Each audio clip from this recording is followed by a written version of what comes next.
G'day everyone, Lauren Kress, the business scientist here. Welcome to part 2 of my content calendar series. If this is the first time that you've seen a video from me, please make sure that you subscribe for more business, marketing, and career tips.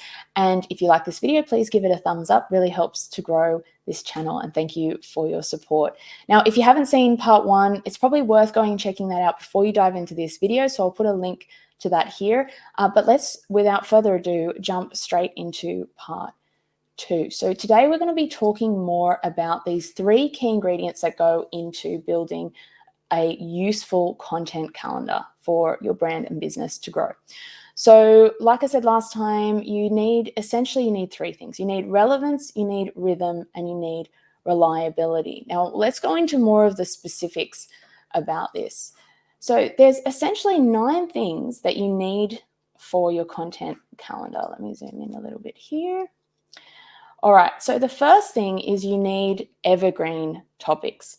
Now, evergreen topics are those topics that you know your audience is always going to be interested in. Doesn't matter what time of year it is, doesn't matter what's happening in the world, doesn't matter. So for instance, one big thing that we all know has happened is with the pandemic, there's been up and downs of what's happening around the world, right? But still, people are always looking for certain things, looking to solve certain problems. So your evergreen topics are the topics that aren't so much dependent on what's happening in the world around you. They're core problems that your customers are always looking for advice on to solve. Secondly, you need trending topics. So the trending topics are things that, depending on what's happening in the world, you want to comment on, you want to talk about. And I'll show you more about how you can include that in your content calendar in the third and final video.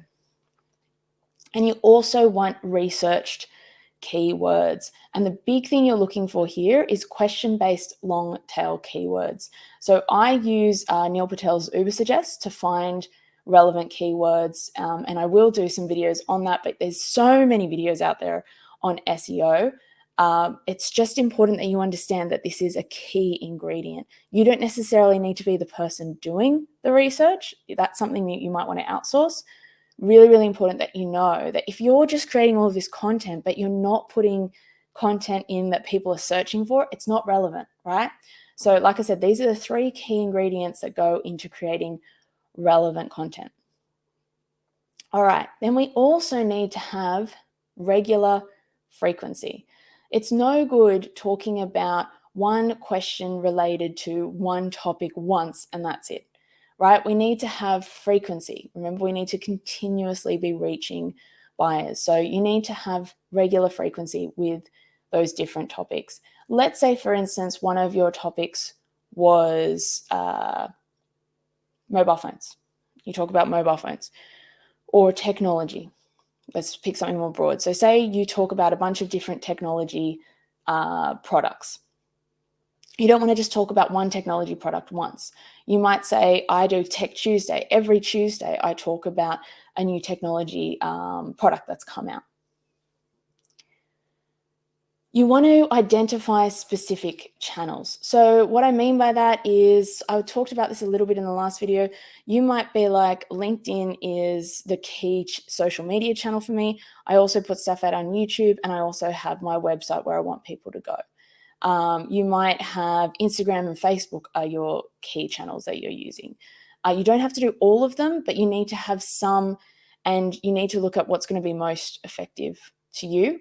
And then you need to think about how you're going to use the distinct brand assets that you create to match it with how that specific channel delivers content.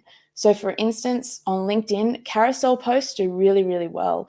Someone did an experiment, I'll put the link, the source link in YouTube, where they tested text versus carousel posts, and their text posts got like 6 to 7% average engagement rate, and their carousel posts got 24% average engagement rate.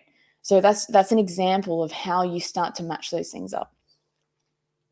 And of course, you need to have scheduled times for things to go out. So if you're doing Tech Tuesday, you might also say Tech Tuesday posts go out on LinkedIn at 10 a.m. every week, because 10 a.m. is a really good time for my posts to go out on LinkedIn. All right, and finally, so these 3 go into that second piece around rhythm. And finally, we have reliability. So you need to have planned production. Don't be doing production at the last minute, because the chances of you being able to, if something comes up, that's it. You're not going to be consistent anymore. So if you batch create your content, which is actually the second thing, you need to bank content, right? Have a savings of content. If you have a bad week, if you have a busy week, you've got content there because you already know what you're going to be posting because you have your content calendar. And then you need to have continued improvement as well. So as you go through your month, through your year, you might find better ways of creating, delivering your content. You might find that there's a better topic to put up because something trending is happening. So there's nothing wrong with adjusting your content calendar. Your content calendar is your initial best guess of what content you should be putting out. If something comes up, there's no reason you can't just shift things around. You can absolutely do that. So like I said, they're the 9 key ingredients. Let's just zoom out. So we have evergreen topics, trending topics, and research keywords for relevance, regular frequency, specific channels, scheduled times for rhythm, and planned production, banked content, and continued improvement for reliability. So that's it from me for part 2 of today's video. Like I said, if you haven't checked out part 1, check that out as well. And then in our next video, we're going to be actually putting together a content calendar. I'm going to show you how I do this really easily on Miro. I've tried lots of different tools, some tools that I really like Trello and Airtable that are great for other things, but I just think are unparalleled to what you can do on Miro really quickly with a content calendar template. So jump into part 3 and I'll see you there. If you like this video, please hit the like button and don't forget to subscribe to my channel for more business, marketing, and career tips from me. Cheers, guys.